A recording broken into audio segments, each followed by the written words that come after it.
Because in either game, life or football, the margin for error is so small. I mean, one half a step too late or too early, and you don't quite make it.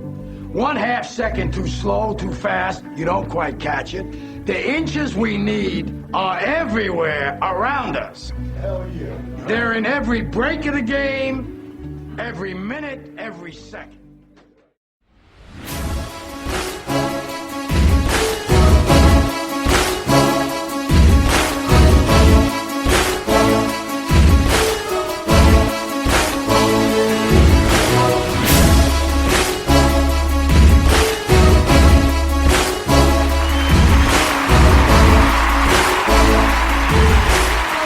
Buddy, we need to drive this country like we stole it, and what I mean is take advantage of everything that it has to offer and use it the way it's supposed to be used, like a sports car. You don't try to go off-roading in your sports car. You're not gonna. Hey, you can get by for a little bit, but after a while, you got to figure out, okay, how was this? What did the designers intend for this car? The designers intended for this car to be driven this way, get the most out of it. Even if it feels like it's a longer way around, you still got to do it. There's a lot going on. Every time I look at the news, and it's kind of a bummer, because it's like I was waiting for all this Trump coverage, and it got interrupted by the shooting at where the Democrats were going to play the Republicans at the National Stadium. I think they're doing that today. Way to go, just to not miss a beat. I like it, and move forward. And the only fatality was the shooter, so hey, fine with me. But I just feel bad for CNN. They can't run their wall-to-wall Trump coverage of the collusion or whatever. And it's just, I was just at dinner or breakfast with, maybe lunch with my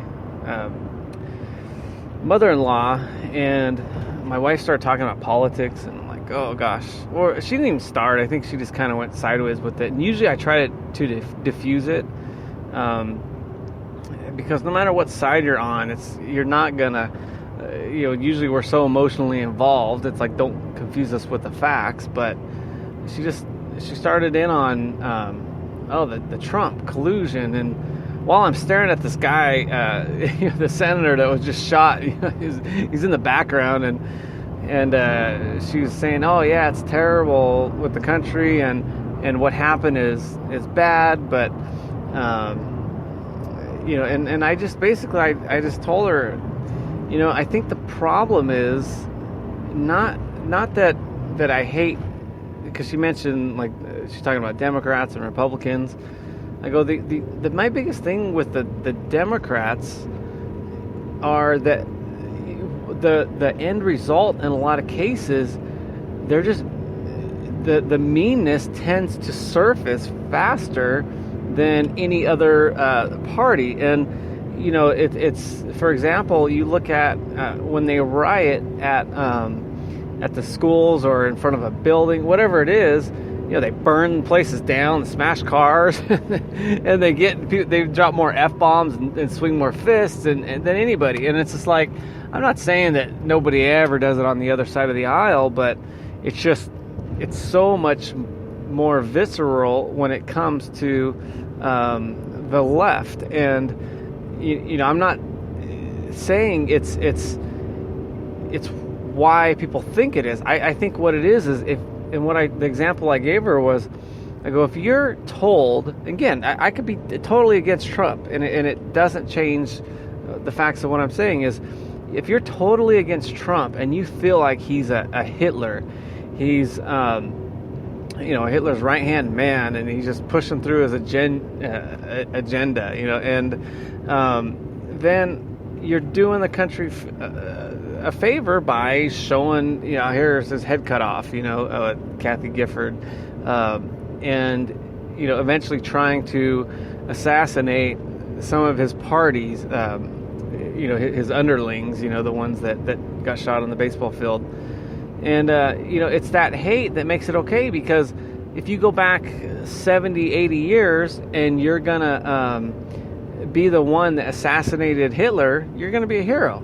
That's just the way it is because of all the bad things he's doing. Well, now if you're equating Donald Trump with Hitler or anybody else, then it's easier to riot. It's easier to litter. It's easier to complain and yell and everything else that everybody's doing. And I'm not trying to convince people that, hey, one side is better than the other, because a lot of the issues overlap. I was just telling somebody last night is, I hope to never teach my kids when they're young to go in and talk about this measure or this, don't like this politician or whatever, because, what if that politician happens to be arguing something that's right? Because they're not going to be 100% wrong. Let's say they're 40% wrong and I'm 50% right. It's going to, there are going to be times where that person is right. So, I tend to agree with certain issues, certain policies, but I don't want them to not like the person. I want them to always respect it. If George Bush walks in, I don't care if you're hearing how he's stupid, he's this, that, and the other. Stand up and shake his hand. He's the president. If Clinton walks in, I don't care what you heard in the news about him. These guys are all former presidents, and they deserve respect. They made it to where they're at by hard work, and they gave up a lot of their health, and they took a big risk to serve their country. We can argue about why we do it, why they did it, but the bottom line is they did it, and this country needed to be led, and it was, and it wasn't by a dictatorship or anything else. And we're all better off because of it.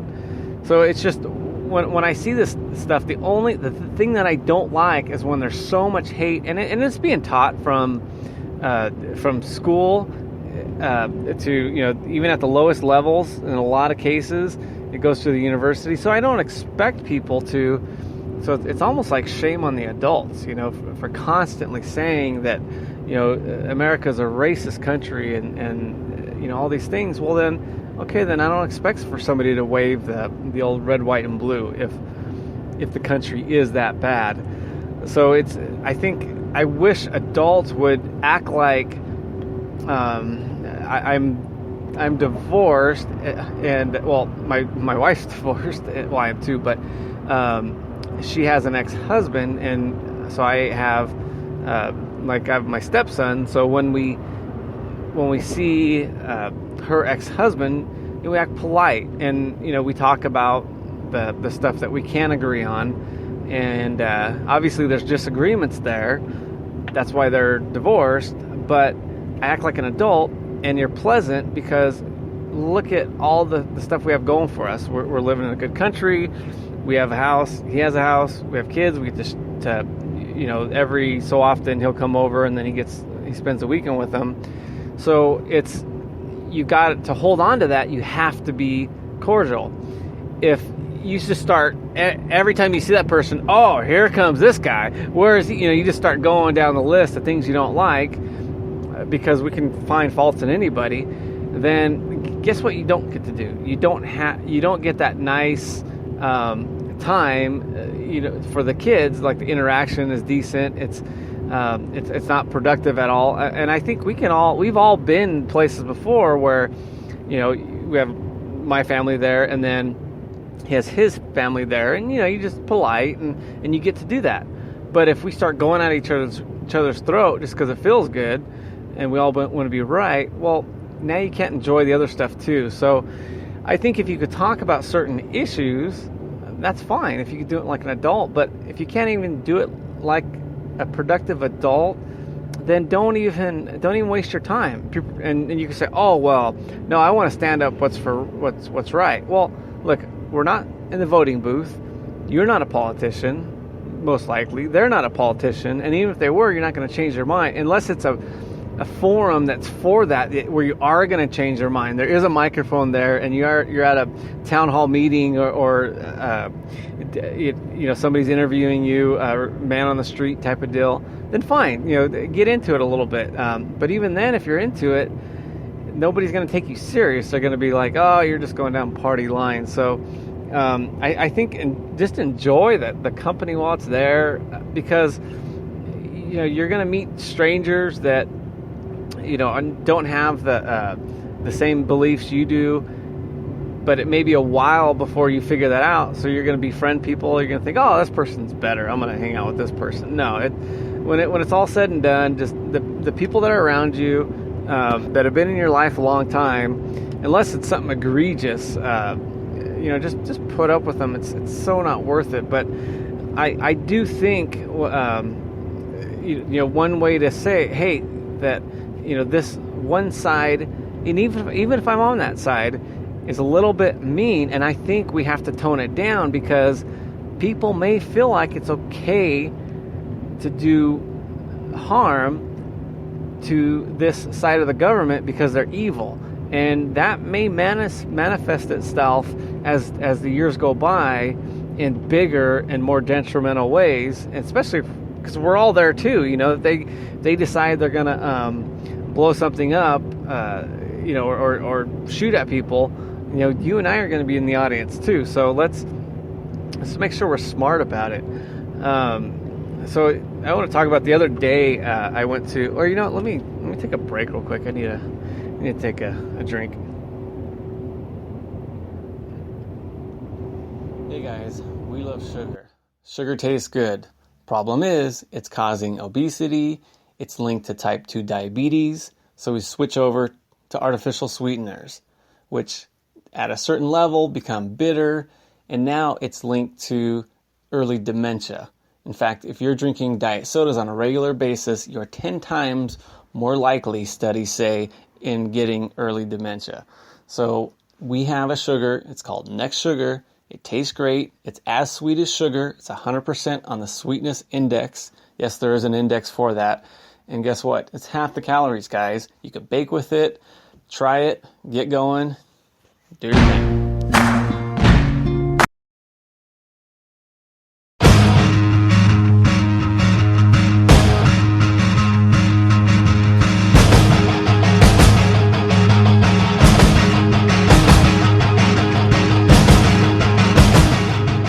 I had the wrong song, the wrong intro. So anyway, the other day I'm going to, I had a big day. I was tired, and my wife goes, oh, I got a surprise for you. And I'm thinking, oh, sweet, and she's like, yeah, somebody's going to watch it. I go, what about the kids? Somebody's going to watch the kids. So I'm thinking, oh, okay, we just got a hotel, or we're going to go out to dinner, or, maybe because of Father's Day coming up, and she knew that we're always busy on the weekends. And so I'm thinking of all these cool things that we might be doing, and then I get a text message on my phone, and it's like something body boot camp. I'm like, oh no, it's one of these what is it called, when you CrossFit type things, and I'm like, oh, I'm tired, hungry and hot, and it's just, timing's everything too when I got that message. So I am like, all right, what is this? What are we doing here? And so I said, all right, I'll give it a shot.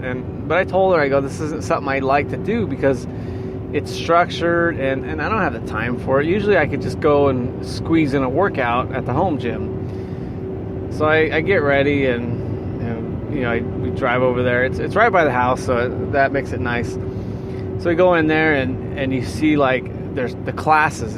Everybody starts at a certain time, and so I'm like, okay, and I was joking around with he starts measuring me, and he's like, oh, one arm's bigger than the other. No, both my arms are the same. He's all, yeah, usually one arm is a lot bigger than the other. And I just go, yeah, well, I don't know what you're doing, but mine are the same. And just trying to be funny, break the ice. And about 10 seconds later, he's all, don't you go to Calvary Chapel? So I'm like, great. I make the first bad joke, a derogatory joke, and then all of a sudden, find out he goes to my church, and so I'm like, oh, here we go. So then we go in the gym, and I'm thinking, because I like to lift